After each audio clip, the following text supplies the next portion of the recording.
Just. All right. Good morning, everybody. Good to see your face again. Okay. A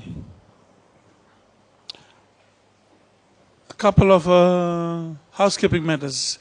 Have you all managed to collect your course materials? Signed up for your tutorial sessions? Lovely. What else?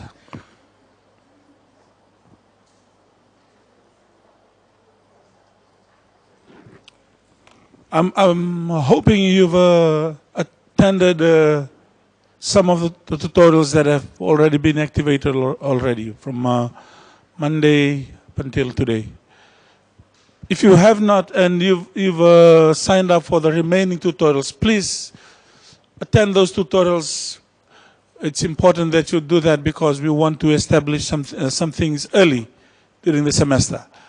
And we've stressed the importance of attendance to tutorials. It's mandatory because it counts towards I think 60% or something towards a criteria for passing the course. So make every effort to attend all the tutorials for this semester, if possible.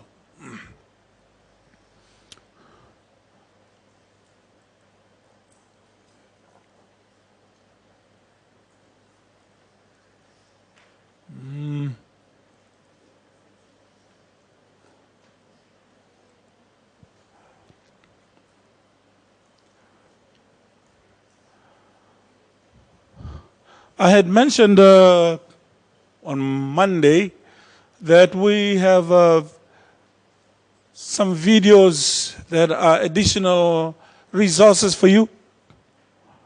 Where are the videos? So today we will be discussing partial fractions. That is part of course book 1. And there's a whole host of videos available as a supplementary resources for you. These are not the only ones available, but there's a whole host of videos online that I advise that you use if you're not sure of some of the discussions in the lecture and in the tutorials as well. Okay.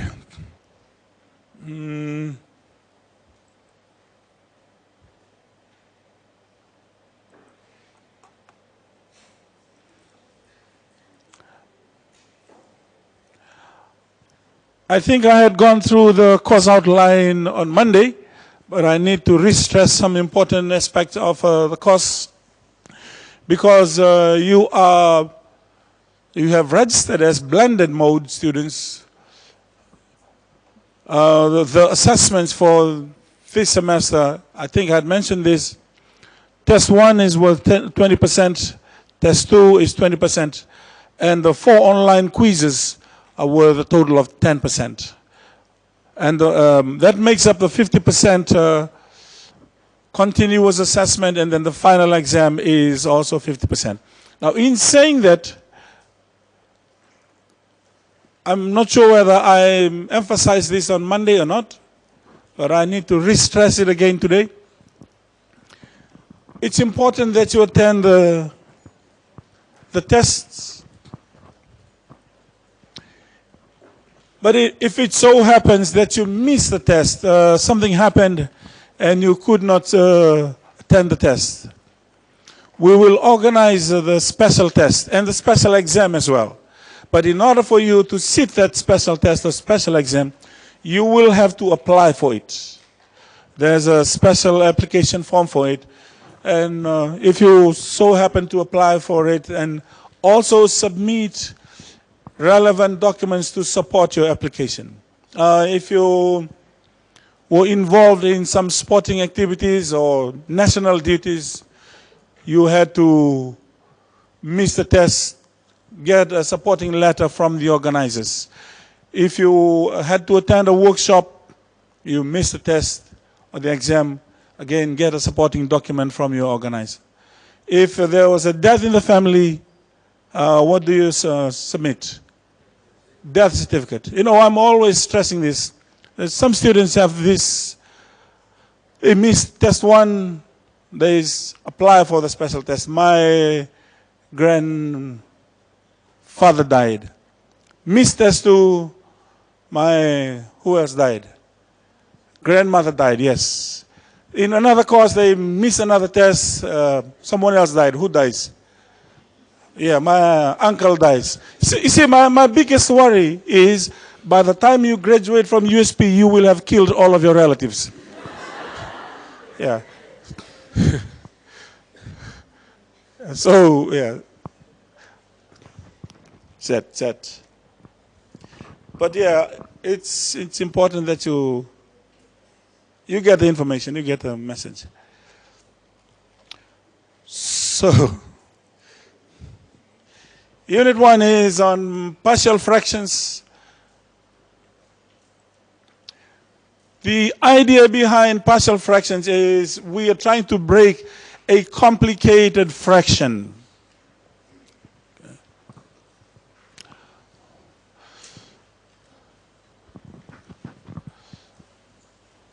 You will have known all the different types of number lines. The real number line, what other number lines are there? Whole numbers, natural numbers, integers, rational numbers. Now, fraction comes under rational numbers. But generally, there are mathematical expressions that are designed as fractions. The general name for them is rational functions. So in this case, we are trying to break up complicated rational functions into partial fractions. Usually we're trying to combine more than one simplified rational functions into a complicated rational function. Simplifying from two or more, whether we add or subtract them, to a much more complex rational function. Partial fraction, for example, as in this case, I'm hoping you are able to add simplified fractions into more complicated fraction. So usually the technique is we identify the lowest common multiple, or the LCM. Because the denominators are different, what we do is we multiply them to form the LCM. What's the normal technique that we normally use to fulfill the numerator? Some teachers love using cross multiplication. I'm always stressing, I hate the use of cross multiplication because, you know what? Cross multiplication might work here, but if you have more than two fractions, can you still use cross multiplication? No. So that's the danger with overemphasizing cross multiplication. So what other concepts can we use here? What I normally do is this. We've established the LCM, eh? So to fulfill the numerator, I do this. LCM divided by the first denominator. Let that sink in. LCM divided by the first denominator. What am I left with? The x minus 2 and x minus 2 cancel. So I'm left with x plus 1. And then multiply it with the numerator. So what am I supposed to have here? X plus 1 times 2. And if I do the same thing to the second fraction, LCM divided by the second denominator, you know that the x plus 1 will cancel? And you're left with x minus 2 multiplied to the numerator. And so this is what you get.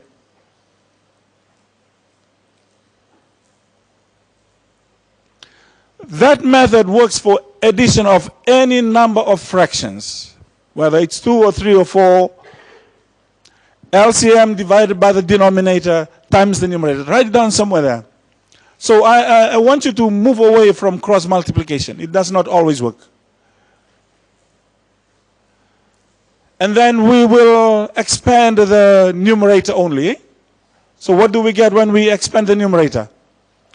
2x plus 2, keep going, plus 3x minus 6, and we will leave the denominator as it is. And then we will collect the like terms. But again, I am stressing this, do away with cross multiplication because it does not always work. Okay? So use the concept LCM divided by denominator times numerator. So this is basically a move from simplified fraction to complicated fraction, or simplified rational function to complicated rational function. Now, the idea of partial fraction reverses this process.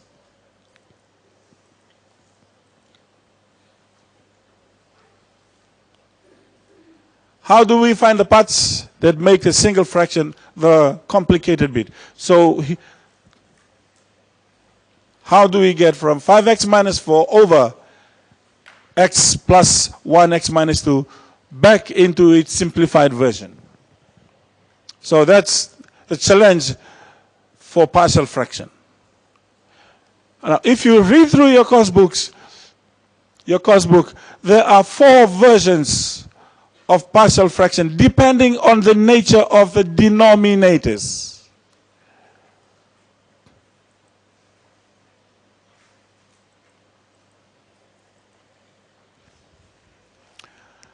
But before we have to proceed with converting the complicated rational function into simplified or partial fractions, there are 2 important points that we need to take note of. One, the complicated fraction needs to be bottom heavy. In other words, if it is either top heavy or a balanced rational function, we have to first convert it to bottom heavy rational function. And secondly, if the denominator needs to be factorized, we need to do that first. So let's have a look at those exercises in your course book. Exercise 1.2, 3, 4, and 5. And let's see which one is balanced, which one is top heavy, which one is bottom heavy, which one needs to be factorized first. Eh? And as we do that, let's have a look at those 4 types of partial fractions. Partial fraction, a work on a partial fraction can either be where the denominators of the partial fraction is linear. These are linear types of denominators. How do we know that a function is linear? The highest power or the highest power of the variable is 1. In other words, we say the degree of the function is 1. So these are linear types of denominators. You know that the degree of the function of the expression is 1. Or, if it's repeated linear, where the denominator is linear, but it is raised to a certain power. X minus 3 is linear, but it has a power 2. X plus 1 is linear, but it is raised to a power 3. That's the second type. The third type of partial fraction that we will look at is if the denominator has a factor that is quadratic. How do we know that a function is quadratic? The highest power is 2. In other words, it has degree 2. So, quadratic, quadratic, quadratic. This has degree 2. Eh? Highest power of the variable is 2. And the 4th type, which is usually the complicated one, is repeated quadratic. there is a factor in the denominator that's quadratic, but it is raised to a certain power. X squared plus 1 is quadratic and it's raised to the power 2. X squared plus 4, it's raised to the power 4. By the way, if you can factorize the quadratic, do that. Because if that's the case, then it's no longer quadratic. It will be broken down into linear factors. Now, quadratic is only in the case where you cannot factorize it. Okay? That's why in the previous slide we said one of the two conditions is must be bottom heavy. The second one is that it needs to be factorized. Okay? So let's go to the exercise that you have in your course book.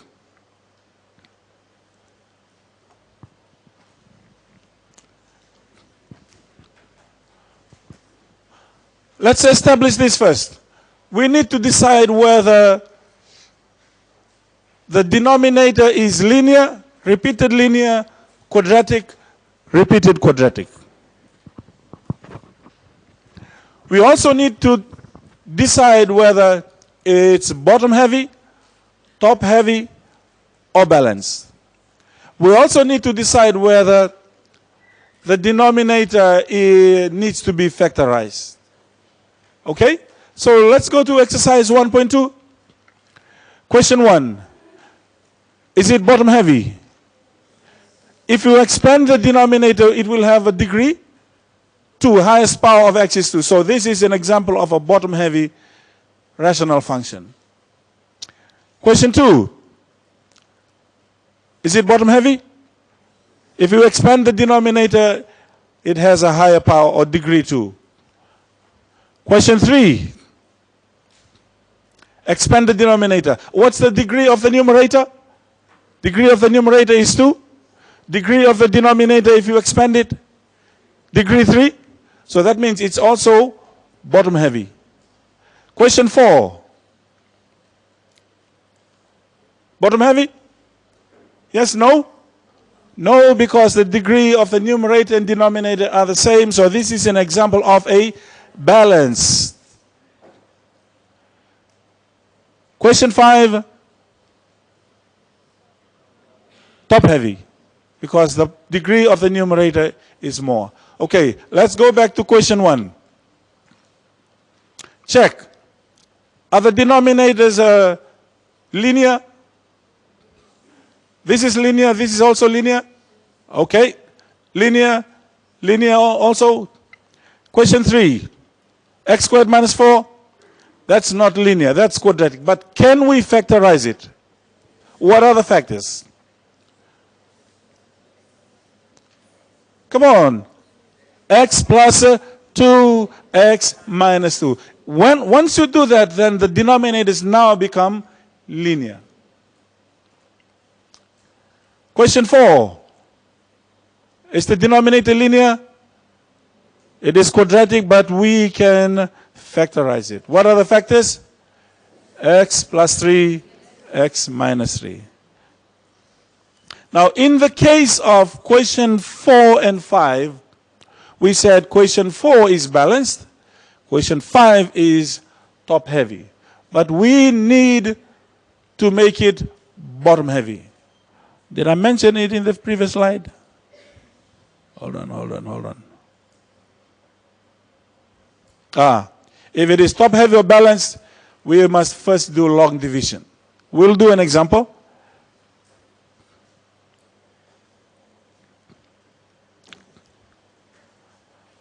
All right, question 2. What type of, is it bottom heavy? If I expand the denominator, it becomes x squared, eh? So that's bottom heavy. Question 2. Bottom heavy as well. Question 3. If I expand the denominator, you will have a high power, highest power of 3. So it also is bottom heavy. Question 4. Balance. So you will have to do long division to convert it to bottom heavy. All right, let's check the denominators. What type of denominator do we have here? Linear, but it is repeated. So this is an example of repeated linear. Question 2. What type of factor is this? Linear. And the second one, repeated linear. Number 3, x squared. What type is x squared? We know that x on its own is linear because it has a higher power of 1. Because it's squared, that is an example of repeated linear.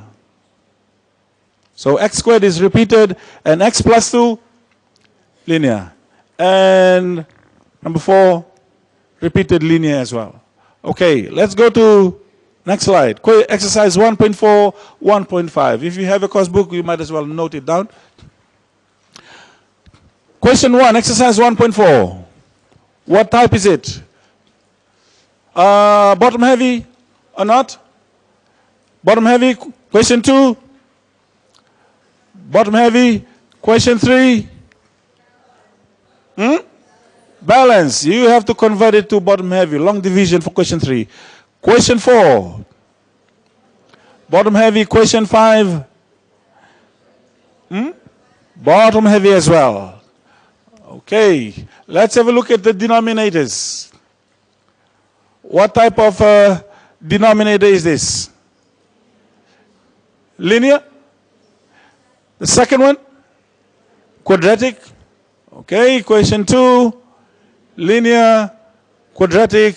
Question 3, linear, quadratic. Question 4, quadratic, linear. By the way, can you factorize this? You can? Okay, if you can, tell me after the lecture. You cannot factorize it.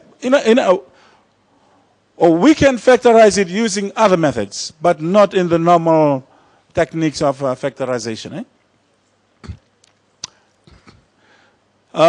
Question 4, quadratic, linear. Question 5, linear, quadratic. Exercise 1.5. Is it bottom heavy? Yes, because if you expand the denominator, you have a highest power of 4. Yep. Bottom heavy, question 2. Bottom heavy, question 3. Bottom heavy as well. Now, what type of denominator do we have? Repeated, quadratic, question 2. Repeated, quadratic as well, question 3. Repeated, quadratic. So let's start with the first type. Linear. For every linear factor in the denominator, we will allocate a partial fraction in the form of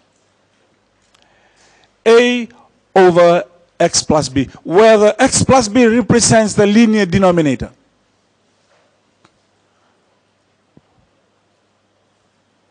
So let's have a look at an example or two.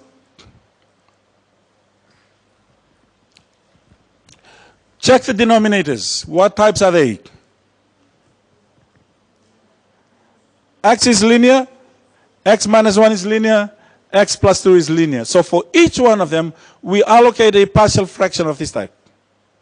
In other words, for this linear factor, a over x. Because we've used a here, for the next linear factor, we will use b over x. For the third linear factor, c over x. Now, for us to break this complicated partial fraction up, we will now want to determine the values of the exact values of a, b, and c. The next processes will be working towards finding the values of a, b, and c. Okay. We will try and collect all of these into one fraction, so that in that case, we will need to work out the lowest common multiple of these three partial fractions. And the LCM is usually similar to the initial denominator.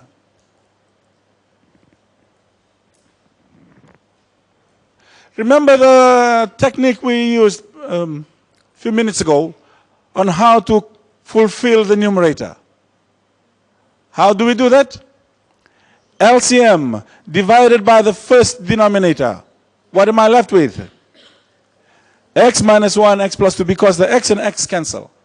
And then we'll multiply it with a. Plus, we'll do the same thing for the second denominator. LCM divided by x minus 1. X minus 1 cancels. We're left with x, x plus 2. And we'll multiply it with that numerator. Do the same thing for the third fraction. LCM divided by x plus 2.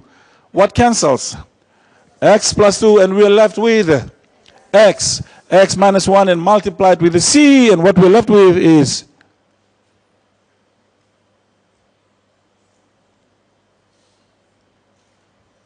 okay? Now, we have the left-hand side is equal to the right-hand side. This expression is equal to this expression because the denominators are the same. Same denominators. Automatically, we will say the numerators are also equal. Okay? Because we now have stated that the left-hand side is equal to the right-hand side. And we can see that the denominators are the same automatically. Mathematically, we can state that the numerators are also equal. We will now have an equation for the numerator that we will work with. So, the equation for the numerator. On the left-hand side is 8x minus 2. We've now established that the numerator on the right-hand side is a, b, x, c, x, so and so. I mean, what are we trying to get now? The values of a, b, and c. And there are two techniques that we use. One, we will use substitution method, and the other one is equating the coefficients method. Now, in this case, it's easy for us to use substitution method. We substitute some numbers into that equation. Where do we get the numbers from? We get it from the denominator of the initial fraction or the combined fraction. What are the denominators? Here, x, x minus 1, x plus 2. We will extract numbers or values that we will substitute. How do we do that? We make each factor equal to 0. So what are the factors? X, we make it equal to 0. What's the other one? And the third one. Now, these are the x values that we will substitute into this equation. So let's do that one at a time. Let's start with x equals 0.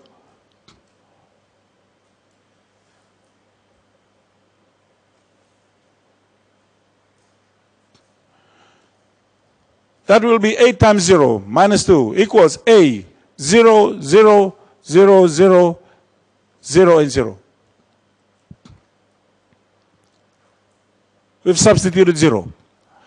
Now, for now, that's what we have done. But as you move on, there is no need for you to substitute 0 right across because you're wasting your ink. We now know that if I substitute 0 here, what happens to this part of the expression? It is automatically 0. This 0 also makes all of this 0. So what are you left with? 8 times 0 minus 2 and this bit of that substitution. So 0 minus 1 is negative 1 times a, and this will also be 2. And the left-hand side we're left with negative 2. So if you simplify that further, negative 1 times 2 times a, negative 2a. And our a value is 1. And we will do the same thing for the other two x values. Again, I know that 1 minus 1 will be 0, so I don't need to include this in my expansion. I mean, for now, might as well put everything in, but as you move on.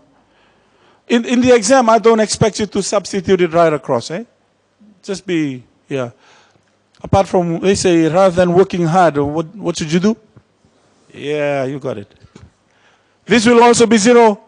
So there's no need for me to write this down. I'm left with 8 minus 2, 6. So this will give me this will give me 3b. So my b value is 2. I do the same thing for the third x value. Substitute x equals negative 2. So I've got the third value of c equals negative 3. And then I go back and resubstitute my a, b, c values to what I have now created.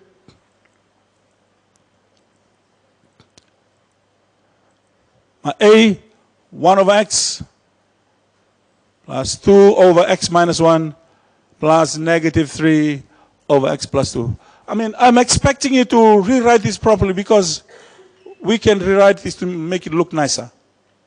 Plus and negative 3, I can just move the minus sign outside. Eh? So now I've split this up into its partial fractions. Okay?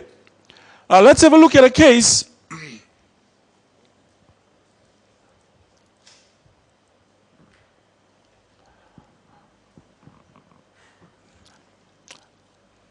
Is this bottom heavy? No, it is not. What type is it? Balance. So this is a case where you will need to do long division first. To simplify it first to bottom heavy before we proceed with breaking it up into partial fractions. So let's do the long division.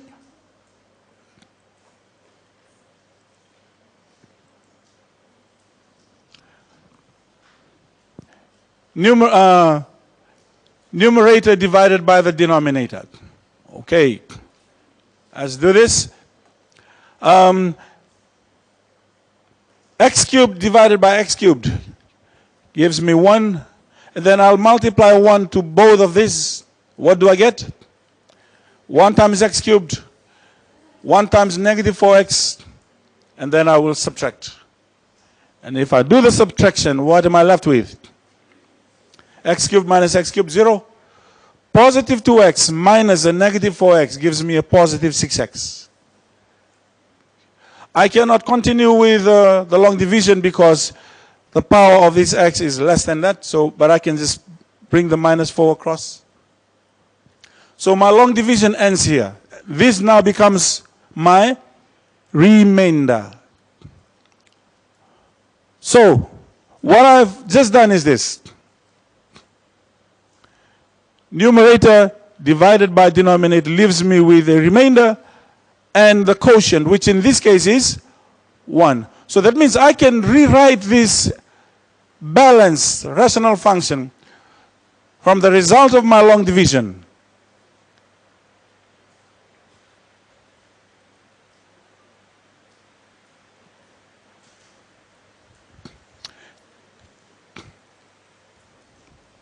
What is it doing there? Quotient plus remainder divided by the denominator. So if I have to split up the balanced rational function, quotient 1 plus remainder over denominator. Now check. What type of rational function is this? This is now bottom heavy. So we'll leave the 1 aside and we will now try and convert this into partial fractions. But note, can we factorize the denominator? What are the factors of the denominator? Well, there's an x that's common right across. If I move the x out, what do we have left inside the bracket? X squared minus 4. What are the factors of x squared minus 4? X minus 2, x plus 2. So that means we will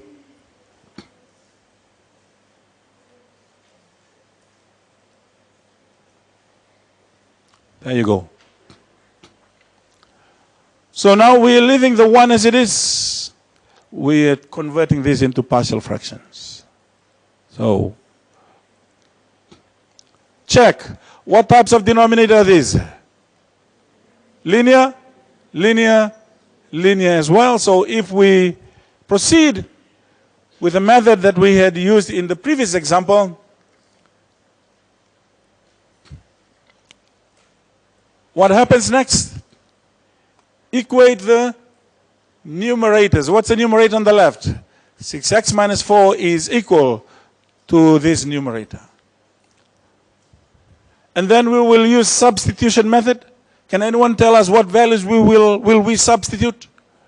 From this I get x equals 0. From this I get x equals 2. And from this one I get x equals negative 2. Lovely.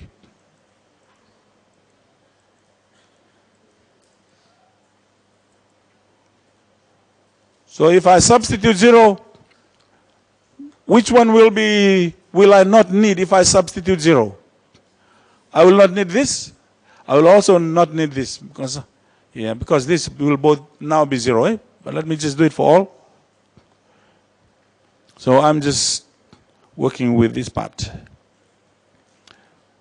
And my A value is positive 1. I'll do the same for the other two x values. I don't need this. I don't need this. So 12 minus 4, 8. 2 plus 2, 4 times 2, 8. B. So my B value is 1. And I'll do the same for x equals negative 2. I'll eliminate what I don't need. Negative 16. Negative 8. Positive 8, sorry. So my C value, negative 2. So now I go back to the bottom heavy expression. I'll replace A, B, and C. Now, is this my final answer? No, it is not my final answer. I will have to go back to the original fraction, which was that. And we said we have simplified this so that it included a bottom heavy rational function. So now that I have split this up, I will include the 1 plus. There goes. Converting that into partial fractions. So it's, if it's top heavy or balanced, you will need to use long division to convert it to bottom heavy before you proceed with converting it to partial fraction. The second type, repeated linear.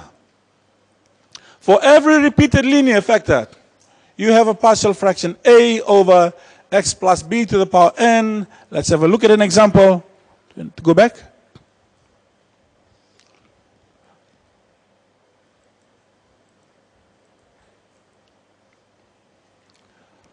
What type of denominator is this? Linear, and the next one? Repeated linear. So for this linear, I allocate the normal partial fraction for it. That means a over x plus 3, because this is repeated twice. So for the first one and the second one,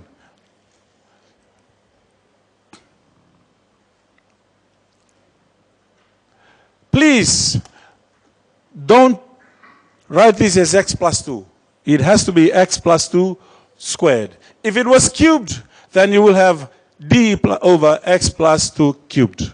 So all the powers are represented herein. And then LCM.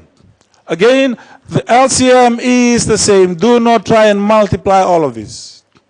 LCM is the same LCM. Now, help me out. What should we have on the numerator? LCM divided by this denominator times a. A times x plus 2 squared. And if we do the same for the others, LCM divided by x plus 2. One of the x plus 2 cancels, eh? You're still left with this x plus 2 times this x plus 3 plus b. And then LCM divided by that, I'm canceling the x plus 2 squared.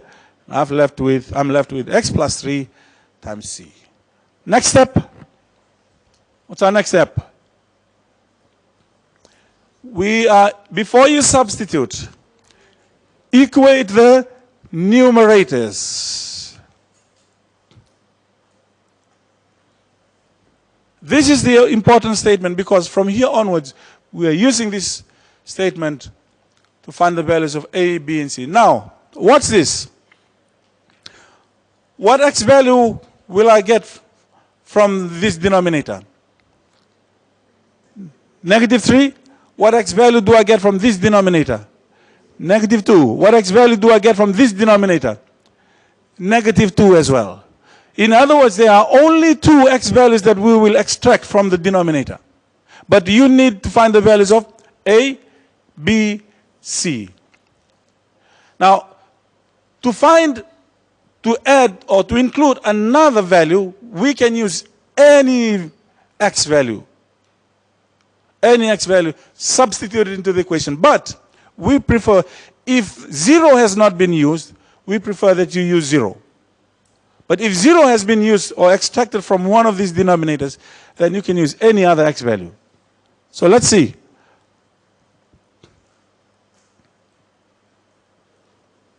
So we've included 0.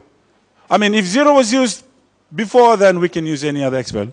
Substitute -3. I don't need. This will give me 0. This will also give me 0, so I'm just stuck with this bit. So A is equal to 1. Substitute 2. -2, sorry. I don't need this bit. I don't need this, so I can just use this part and this. So C equals to. Now I will substitute 0. I now know the values of, what values do I? A is -1 and C is 2. When I substitute 0 or any other x value, I will also substitute now the known values, A and C. So now I will simplify. What I get, that's 4, that's 6, so 10 plus 6b. If I rearrange that, b is -1. And then I resubstitute it. Now that I know the values of A, B, and C, B, and C. How much time do we have? Whoa, okay. Let me do a runaway train then. Quadratic. For every quadratic factor in the denominator, you allocate a partial fraction in the form of ax plus b over that quadratic factor if it is not factorizable. If you cannot factorize it, leave it as quadratic, but allocate a partial fraction of this type. In this case, let's have a look at an example. Now, what type of factor is this? Linear. What type of partial fraction will you allocate to it? Remember? A over x plus 1. And for this, now that it's quadratic and you cannot factorize it, you will now allocate a partial fraction. Because a has been used here,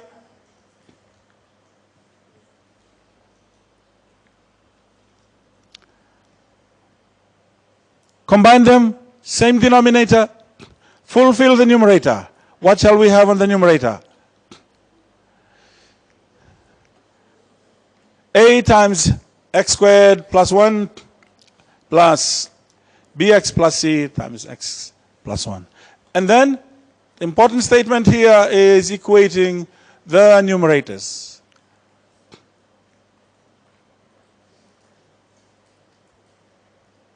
There you go. Now, can I extract any x value from the denominators? Can I? Yeah, I can extract x value from this. What x value do I get? X equals -1. So I can use -1 to find one of A, B, or C.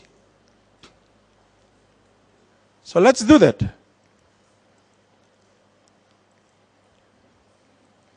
x equals -1. So let's substitute -1. All right, here we go. I know that this will be 0, so I don't need it. So I'll just simplify this bit on the left and the right side. So if I do that, that's +1 plus a -1 minus 2. This will be +1 plus 1. I'll get an a value of -1. Now from here onwards, I don't have any other x value to substitute, so I'll switch to the second type, equating the coefficients. And this is usually the challenging method.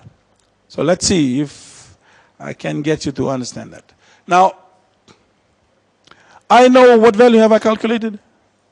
A. So what I will now do, I will now rewrite the equation for numerator, but I'll put in the a value. There. And then I will now expand the bracket. Now help me out, everybody. If I expand the right-hand side, what do I get? Minus x squared, keep going. -1, keep going on the right side, on this part here. Bx squared plus bx plus cx plus c. What I will now do is I will combine the like terms on the right-hand side. Which terms are like on the right-hand side? Minus x squared plus bx squared plus cx plus bx plus c and -1. What do we call -2? Yeah, -2 is a constant term because it doesn't have any variable attached to it. In other words, in actual fact, it has a variable. X to the power 0.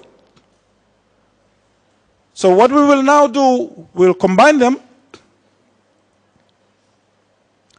And because they have common factor, I've moved the common factor out. Common factor, I've moved the common factor out. Now I will equate the coefficients. What's the coefficient of this x squared here? What's the coefficient of this x? Now if I say that the left is equal to the right, then that means this x squared is equal to this x squared. I will equate the coefficients. Coefficient of x squared here is 1. The coefficient of x squared on the right is -1 plus b. X, coefficient of x we said is 1, and the coefficient of x on the right is b plus c, and the constant term on the left, -2. The constant term on the right,